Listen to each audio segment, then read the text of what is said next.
Well, this is interesting. Here we are live at the Theory Bar. I know, first live podcast I ever. know. How exciting. Not your first book launch. No, not my first book launch. No, not my your first rodeo.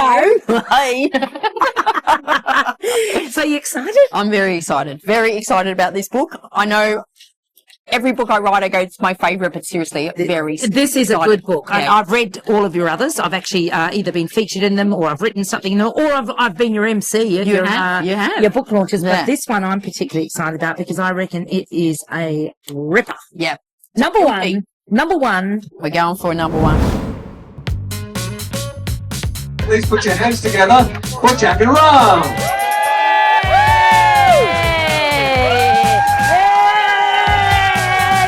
Keep it going, yay, yay.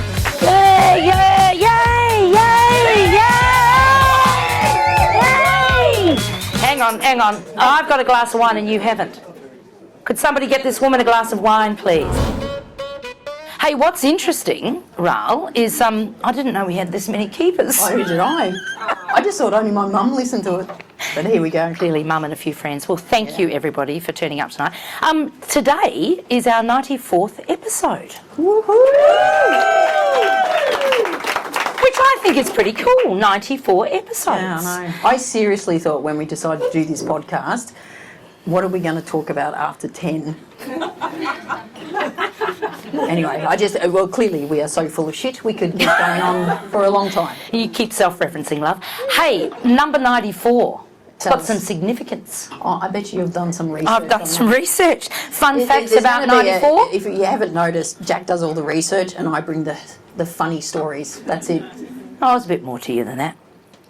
Did you know 94% is the average accuracy of people spotting fake smiles?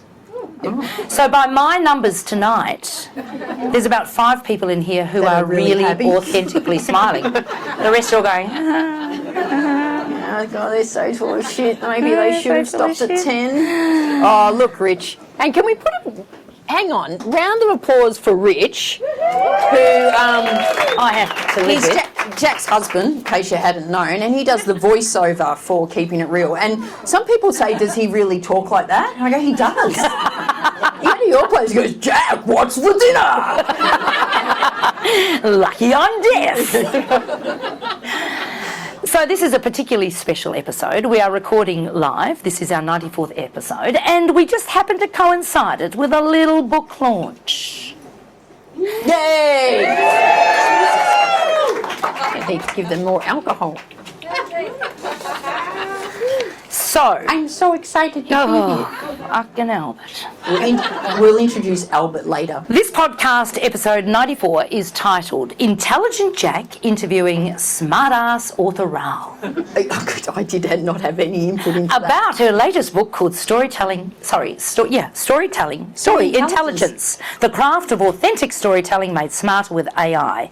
And that has just been released in all good bookstores and on Amazon. Is that correct? Yeah, it literally hit bookstores yesterday.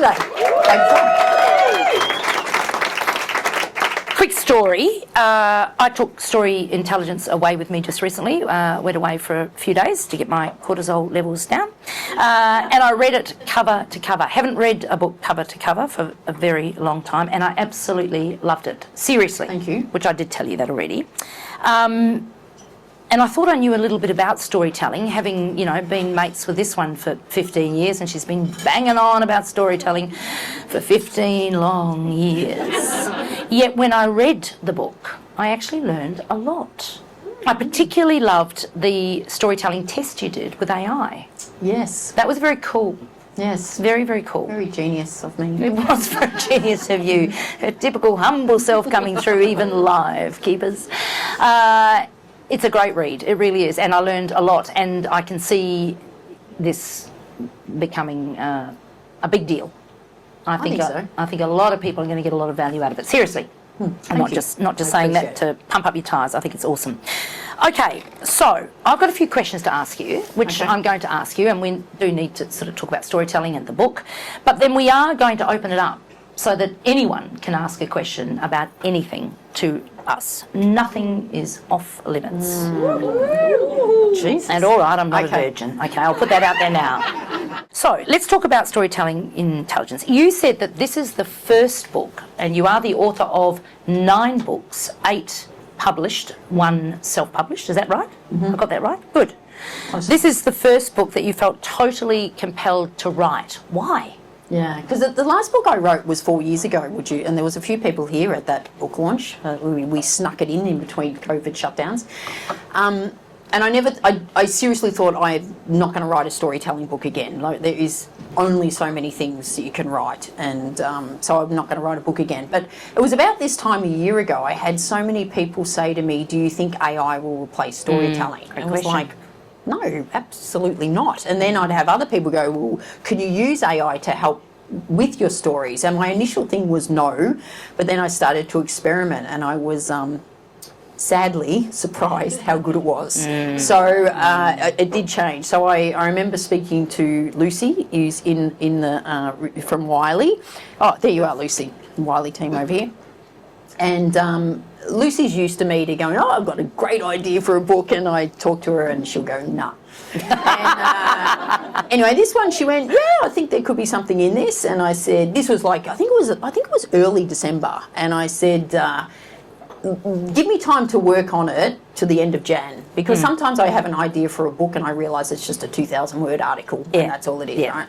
So by the end of Jan, I had about 30,000 words, and then we decided to hit go, and she said, great, get me the manuscript by May. I was like, okay. Yeah, head down. So, nothing, a deadline helps. And I remember when you were going through the writing process, because we were still recording podcasts and you were still doing workshops and things, and you said to me you got yourself into a nice little routine, sort of 5 a.m, wake maybe up, 6, yeah. 6 a.m, 6, yeah. wake up, and then just a couple of hours. Yeah, doing it. Type. But I know, going back to why I felt compelled, it was like, I truly believe in the world of AI-generated content. Everything's starting to sound the same. So AI is great, but if there's over-reliance on it, everything just starts to sound the same. And that your stories are needed now more than ever. And I think we will be craving authentic stories because of this AI-generated crap that keeps coming out. Slop. They call it slop. Right. So the more artificial intelligence,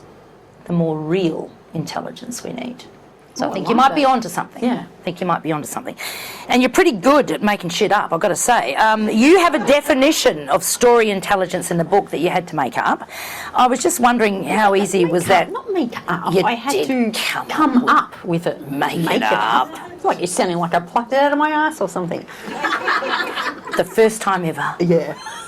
I'm just wondering, this story intelligence in the book that you had to make up, come up with, do you think it'll enter the Oxford Dictionary? Bloody better. Talk to us about it. Seriously, imagine if you came up with a term that entered the Oxford Dictionary. Happy days. Stick that up your ass, my teacher that failed. Failed English, an author and failed English. So it's actually, I did have to, so I thought, there must be story intelligence, look it up. It's not a term. So I did have to create a definition for it, and it was actually a really conversation that I had with my editor, Callie. We talked about this for weeks, and because I came up with the definition, and I'll read the definition. Oh, I can't find it. I can't read it. But it's, oh no, here you go. The ability to purposefully and skillfully use authentic storytelling to communicate with clarity and to connect and engage and inspire.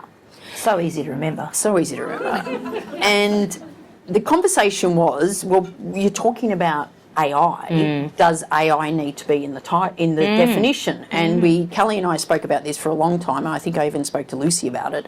And in the end, I said, no, I don't want AI in the definition of story intelligence, because you could be brilliant at storytelling. You can have really high story intelligence and not use AI at all. I mean, we've been doing it. I've been doing it for a long time. So AI is not in the definition because you don't have to use AI. It's just, if you are, the book explains how to use it to help you not only find your stories but refine them. And that's what I loved about it, actually. It's because you have been saying to me for a long time, because I used to say to you, can't I just make up a couple of stories? I'm a marketer. Make it up. You don't make it up.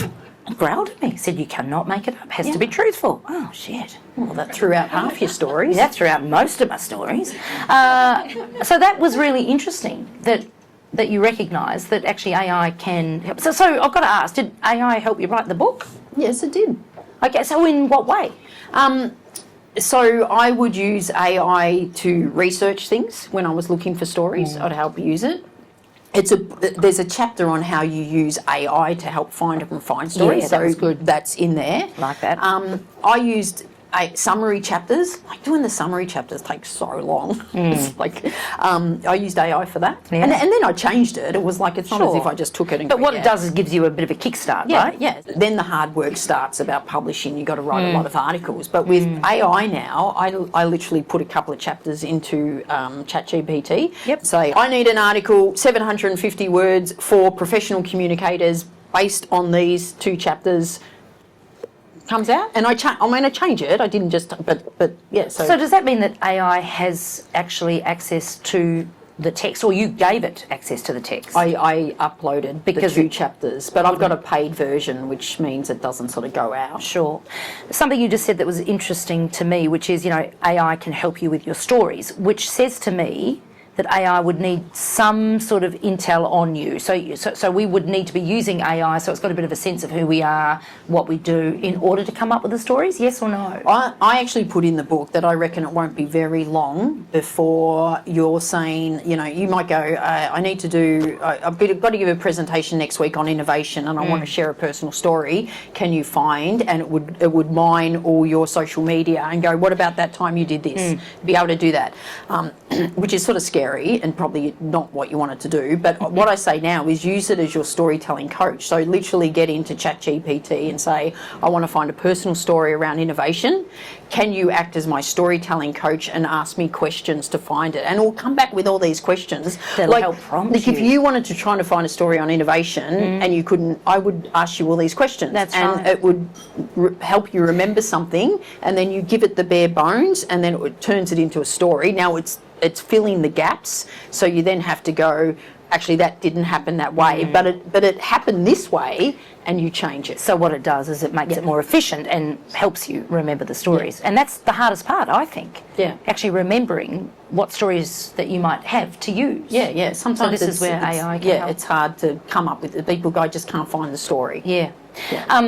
One of my favourite pieces in the book was the storytelling test you did with AI, where you wrote a story and then you actually had AI and you used a couple of different platforms, ChatGPT and Claude, to also write a story, and then without telling anyone, got people, real life human beings, like us, keepers. Some people in the room here. Some people in the room here even, to actually rate the stories. Yeah. I think authenticity, memorability, clarity, a whole lot of great ratings, and then the results were shared, which I'm not going to share with you what they are.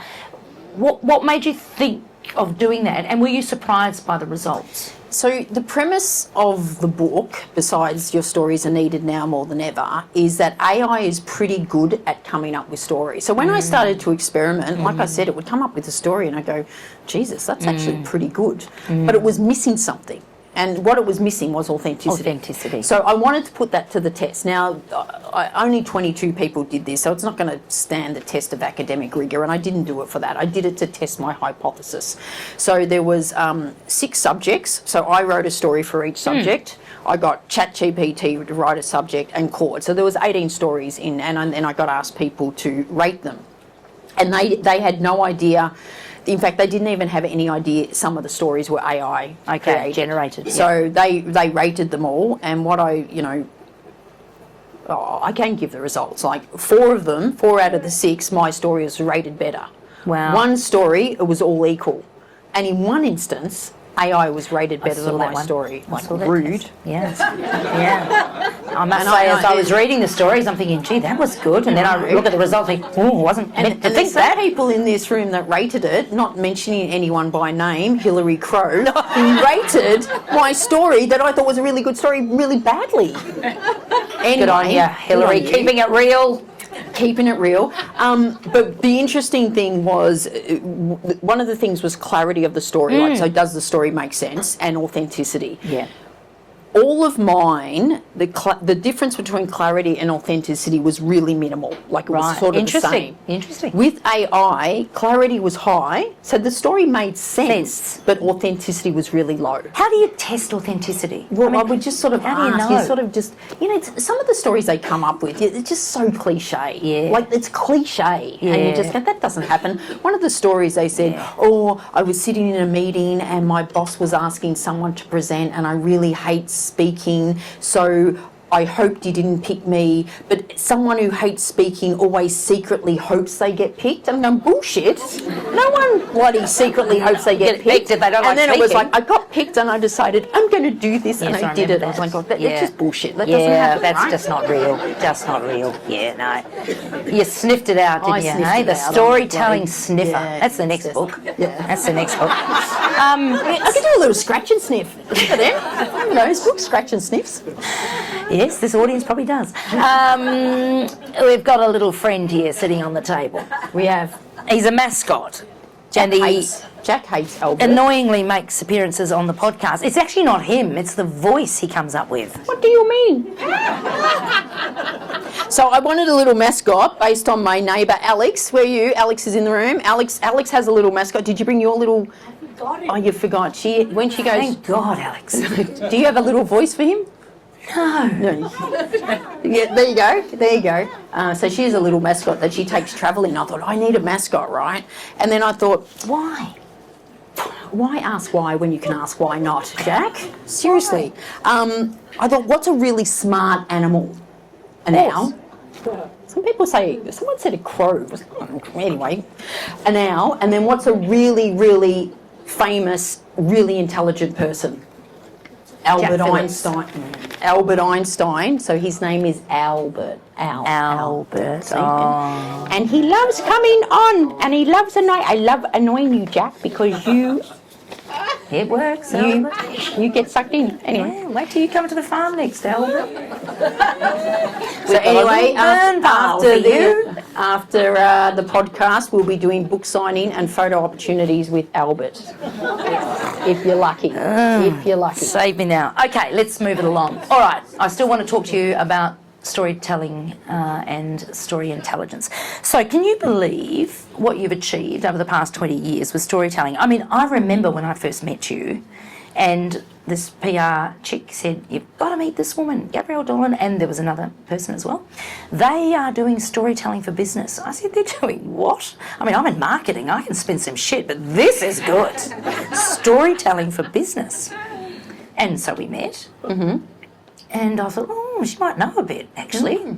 There might be some gems in here. And I just liked you anyway. I thought you were pretty cool. But, I mean, can you believe, you're one of the global experts in storytelling today. Can you believe this sort of trajectory over 20 years? Has it surprised you? No, it has surprised you. Yes. No one, 20 years ago, punt, I'd be right? sitting here Big risk. publishing my 8th, 9th book.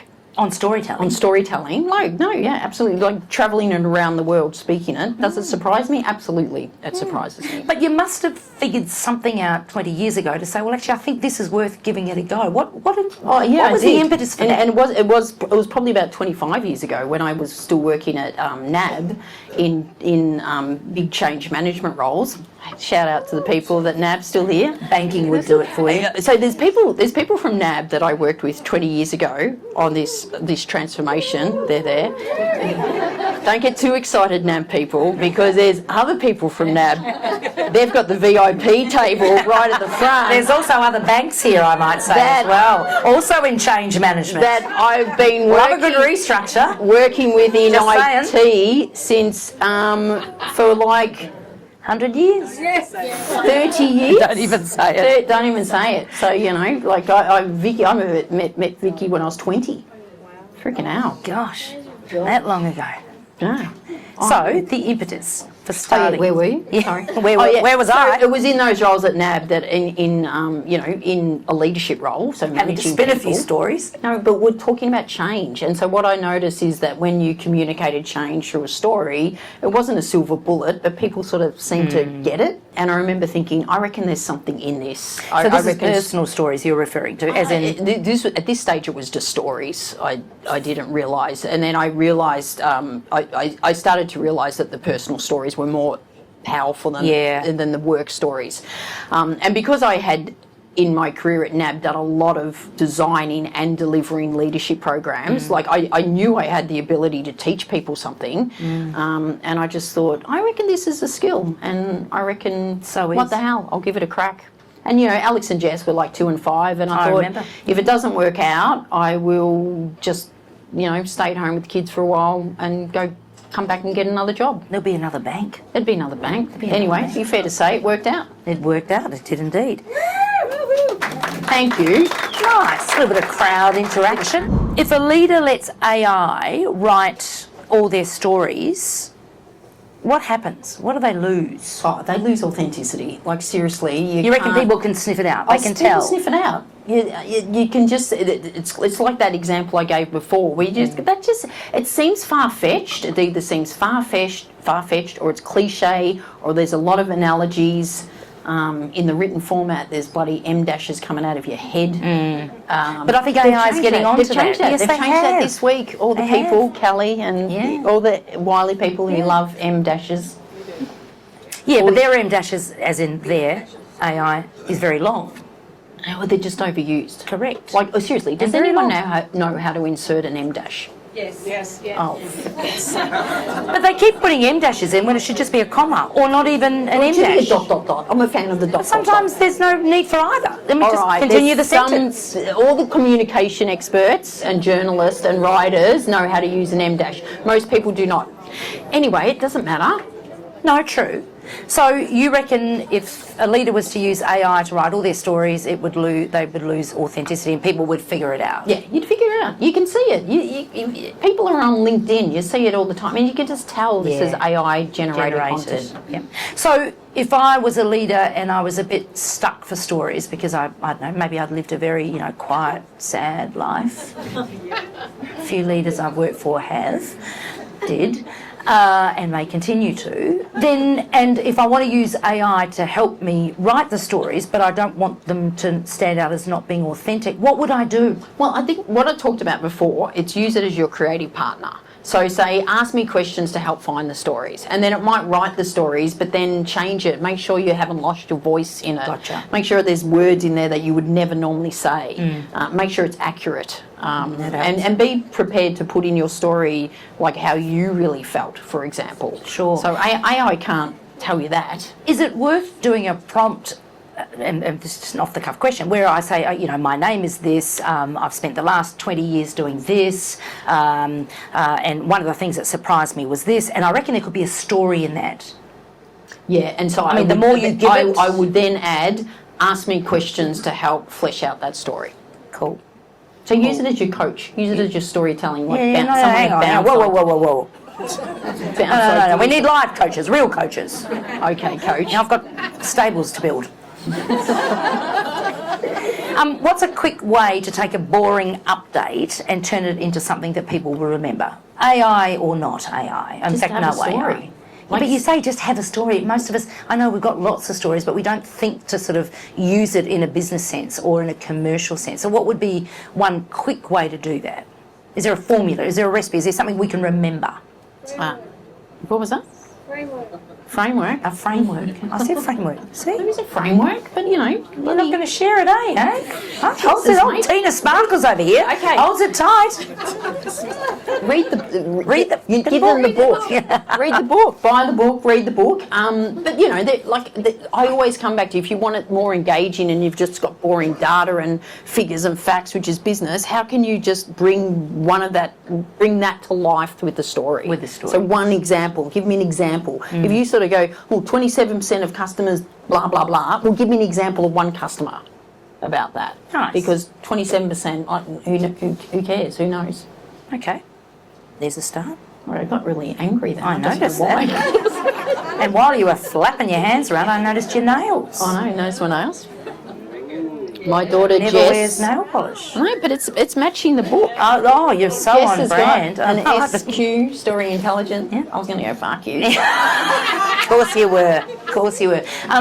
Your fake nail story in COVID was a winner Yeah. because that spoke to real, and Yeah. we're talking about real intelligence. Yeah, yeah, which is these are my story real intelligence. nails, though. So they are your They're real real nails. nails. Well, you can tell because they're short. Thank you, Fiona. Oh, I like it. They're short. Yeah. They're tiny They're and short. Yeah. Very nice, very nice. All right, finish this sentence. Oh, okay.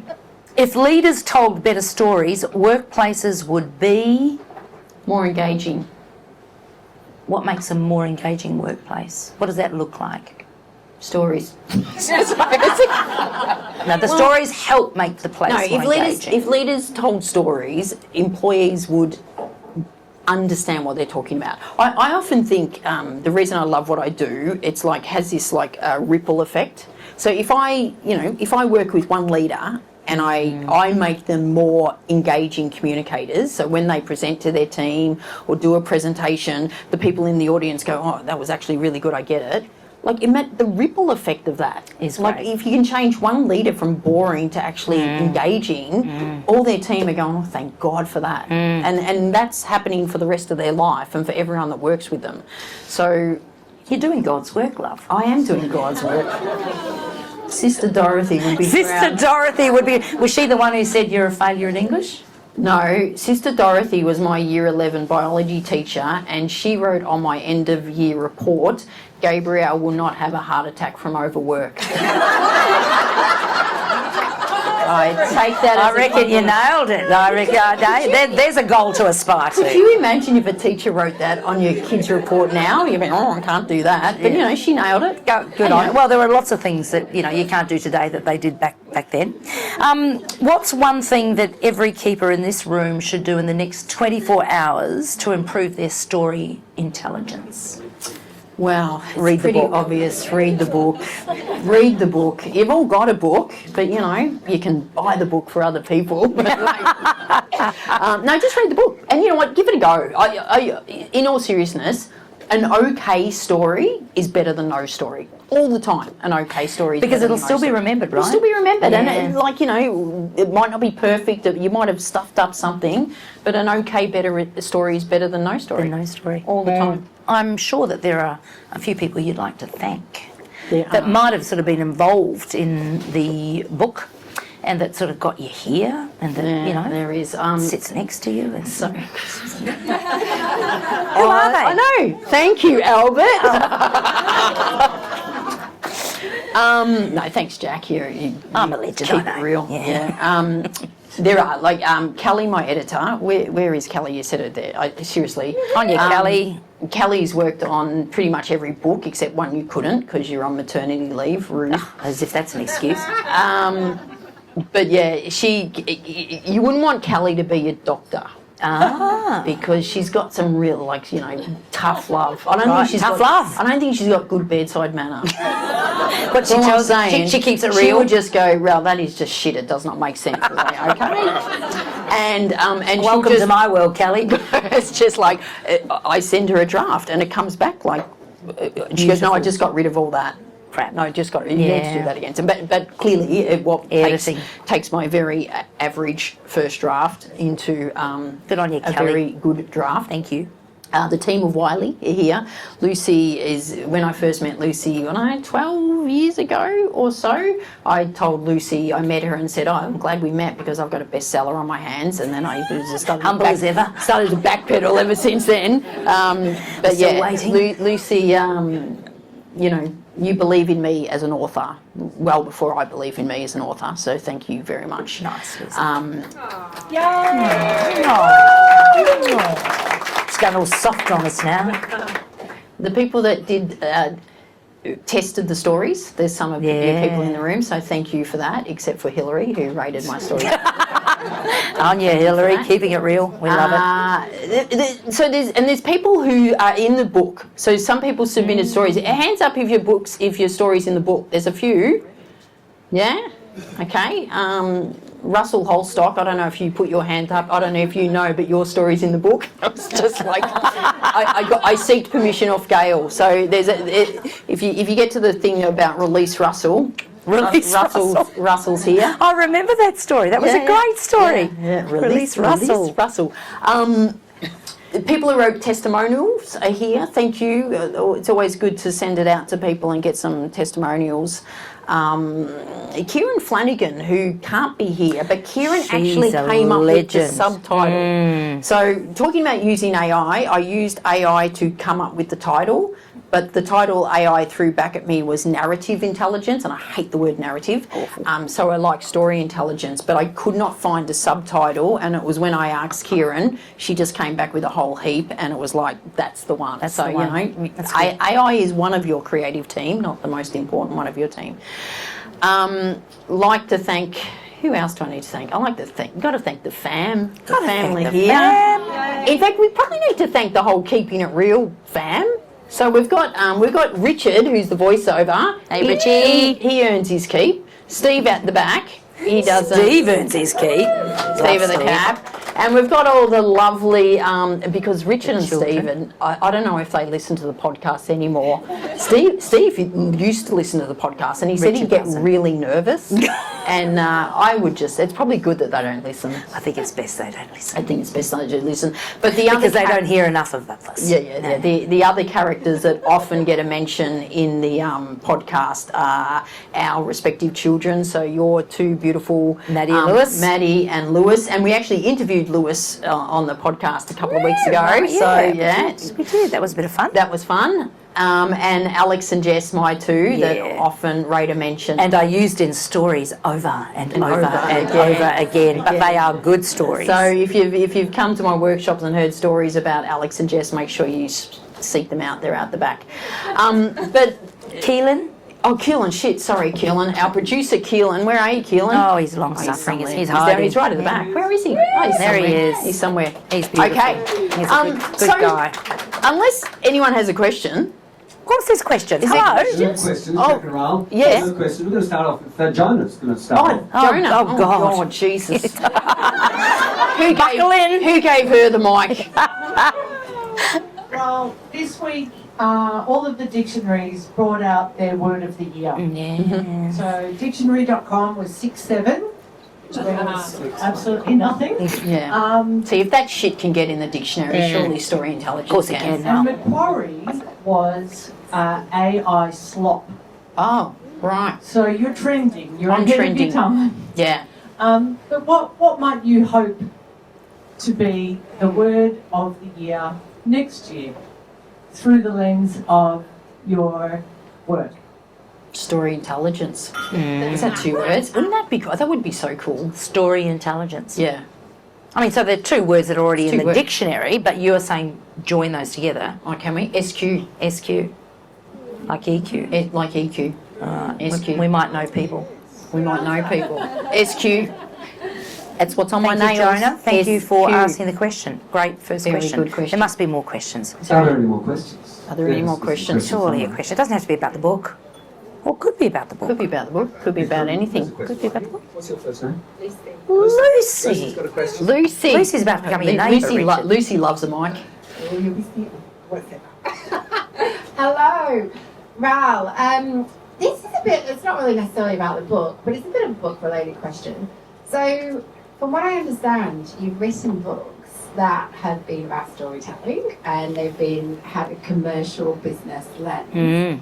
Would you ever take your creativity, ideas, and put it into actual storytelling that's not business related?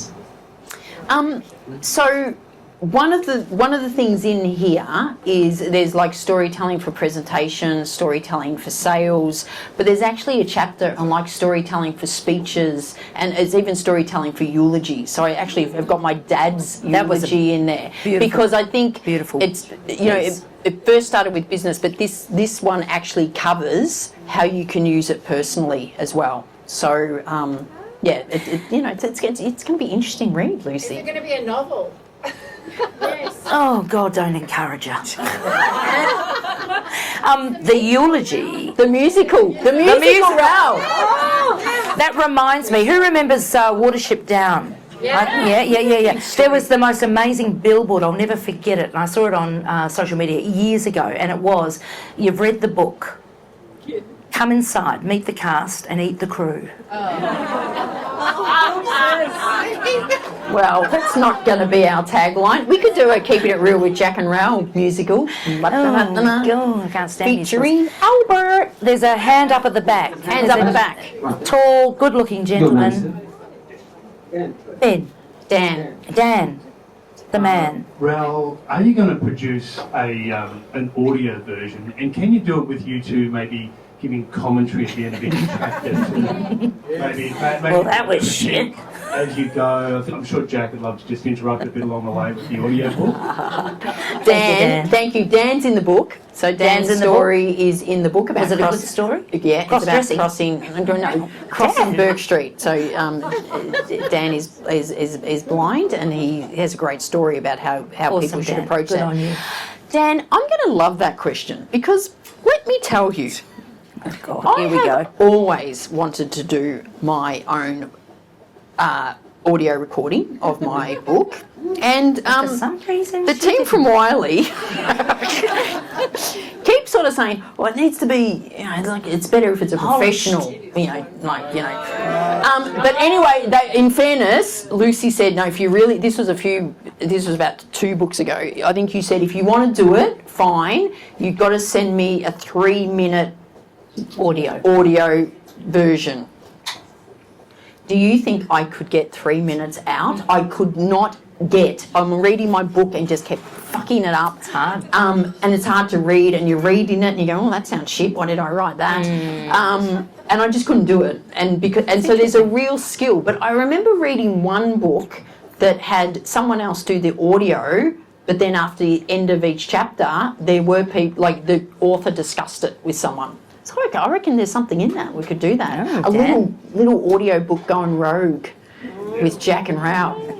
Raoul, I know a voiceover guy that's probably possibly going cheap, so if you need someone to read Cheap and nasty. book by any chance. No, we're not cheap. We need stables. Oh, okay. Questions? Hands up? Any more? Any more questions? Good evening, ladies. How are we? Oh, hello, DJ. Absolutely gorgeous, as always. As are you. We need one single tip to move on with our lives today. What is it? A single tip to move on with your lives. Drink wine. Life's so much better. I'm totally with you. But like, from a book perspective and what we need to do next with ourselves. We have a Right. very diverse audience here today. What is the thing that you think we should all walk out of the door with? Joy. I was actually, I was in gym the other day with Rita and Maria. We're doing gym. On your Rita and Maria. Someone was taking the bench and I said, step off. Wolf. I go, step up or step off or step down. And Maria goes, that should be your new book. Maybe that's some advice. Like, to go forward, either just step up Have a crack. or step down. Don't You've got a step choice. down. You've got a choice with everything. Give it a go. Have it a Don't crack. step down. And even with storytelling, right? Give it a go. What do you got to lose? Keeping it real. Keeping it Keeping real. it real. Yeah, just keeping Great it real. Give it a go. question, DJ. Give it a Great crack. There's a hand up over there with another. Over here we go. Oh, Di. I know. Hey. With storytelling, people are wired differently. Yeah? Everyone's wired differently. How do you know that your story's cutting through and that the ending is hitting the mark that you're wanting it to? Because, like, how evident do you have to be? Do you have to bash people over the head with the ending to say, this is what I mean by this story? No. How do you cut Yeah. through? So Great question. the sort of opposite is true, that you don't get really directive with your ending, and there's a skill in that because you want them to say, so imagine what we could achieve if we all did this based on what your message is. The worst way to end a story is the moral of the story is. Like, first of all, the worst way to start a story is let me tell you a story, and the worst way to end a story is the moral of the story is. So you don't want to do that. You want them to get them. In regards to how we're all wired, there's one thing we have all wired. The human brain our human brain is hardwired to tell stories and to listen to stories. We listen to stories differently. It's the one thing that separates us from any other animal on the world is our ability to tell stories. So Albert. Albert, did you just have a go at Albert? I understand stories. You're an animal. He just made me lose my train of thought. I was saying something really serious. How do you end them and how do you keep them memorable? We did that. So yeah. Oh no, that's what I was going to say. A lot of people, come to my workshops and they go, oh yeah, but I couldn't tell a story to the finance team, or I couldn't tell a story because it's in IT, because they're all logical. If they're human, they will respond to a story. Yeah. So you don't need to bang them over the head. No, it's the complete opposite. You don't bang them over the head. It's one of the biggest mistakes people make with storytelling in business. They go really directive, and you don't want to be directive.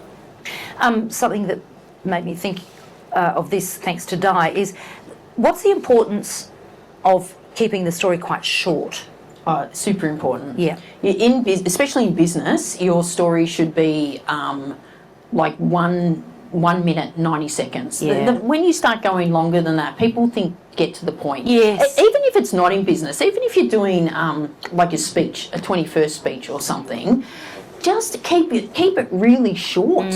I remember when we had a birthday party and it was Alex's 21st and Jessie's 18th, and I said, look, you probably need to say something, and Alex thanked a few people and blah blah blah, and then Jess got up there and thanked people, and afterwards she went, Mum, I think I didn't speak long enough. I went, Jess, I wish the speeches went longer, said no one ever. Right? So again, then we think, because what keep them wanting more. What happens is we get, it's self-indulgent and we start thinking it's a great story and we're going on and people are just going, get to the point. Yep.